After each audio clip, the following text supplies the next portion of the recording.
not $1 of tax savings has been passed on to people. Mr. Speaker, to be poor is a crime, it is often said. We need a Zoso on poverty in this country, Mr. Speaker. The 2018 budget debate had some very interesting development. One of them, certainly, was the entrance of Mark Golding, who is a first-time MP and who is now being introduced to the Parliament as the opposition's spokesman on finance. And Mark Golding's presentation was intriguing because it was easy to follow, it was comprehensive, it was delivered with an integrity and a passion that told you somebody really has been involved with this, is invested in it, and has some clear ideas as to how the nation ought to take itself forward into a future in which the people flourish.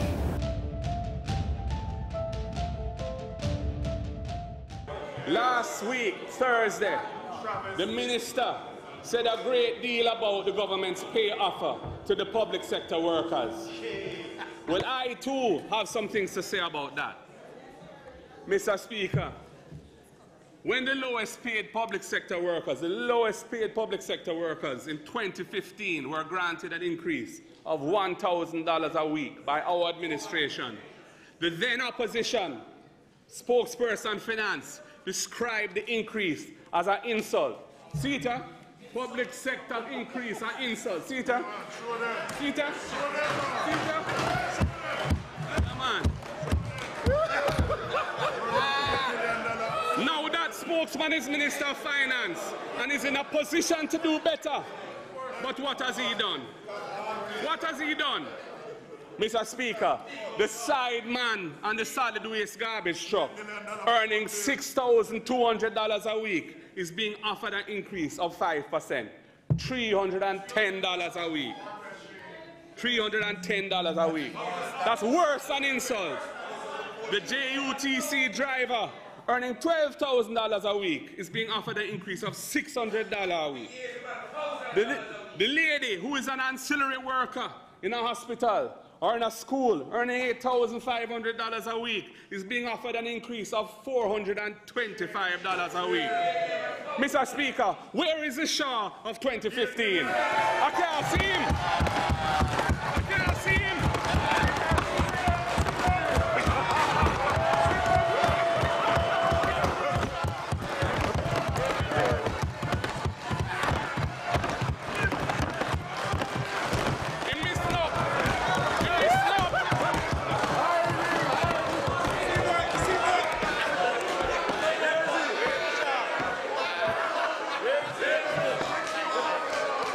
Mr. Speaker, at that time, the current minister said that $1,000 a week could only buy 2 chicken and 4 pounds of rice.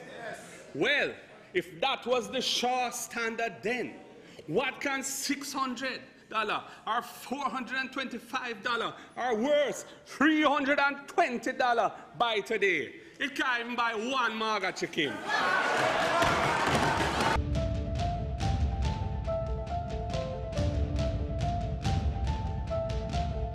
This government came into office on a promise of giving people a tax break, which would lead to them having $18,000 a month of additional money in their pockets. What they didn't tell the public, and in fact denied, which was a lie, was that it wouldn't require any new taxes to pay for it. And the next 2 years, the next 2 budgets after they came into office, they imposed tax packages totaling over $30 billion. The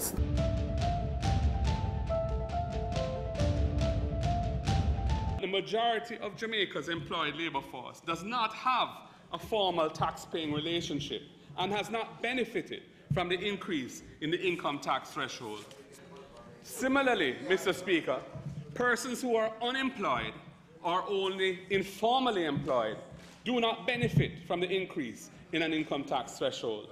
But these persons have to purchase goods and services which require the payment of indirect taxes, such as GCT and SCT. Mr. Speaker, those who are suffering from the over $30 billion of indirect taxation imposed by this government, for whom prosperity remains a fleeting and painful illusion, include pensioners who have not had an increase, household helpers, security guards, other lower wage earners, and of course, the unemployed.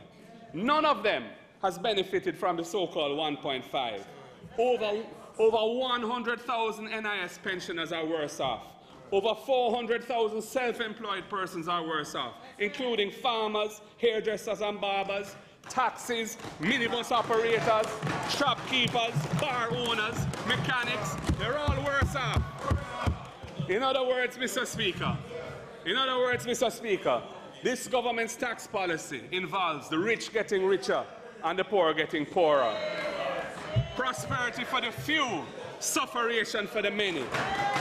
It is particularly painful that those who bought into the announcement of the so-called 1.5 and the promise, the illusion of $18,000 per month of extra cash in their pockets are now facing the harsh reality of $30 billion of additional taxation.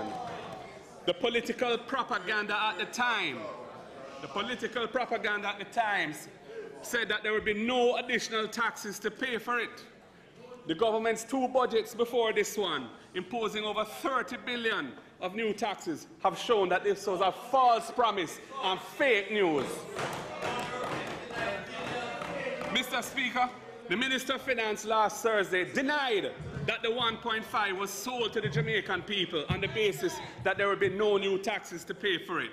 Well, here is a JLP political advertisement from the last general election, which mashes down that lie. It said, "We can afford it," it said. And then it goes on to say the increase in the income tax threshold to 1.5 million could be done without any new taxes. See it there, highlighted in bold print.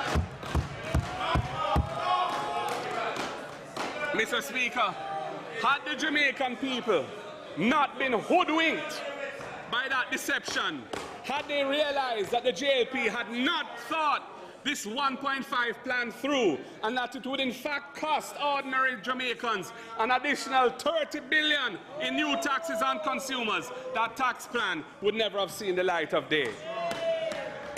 Mr. Speaker, there was no mention then of any shift in policy from direct to indirect taxation. None at all. In fact, it was costed in their propaganda at $12.5 billion, and they even itemized how it was to be paid for, all of which the people now know was a scam.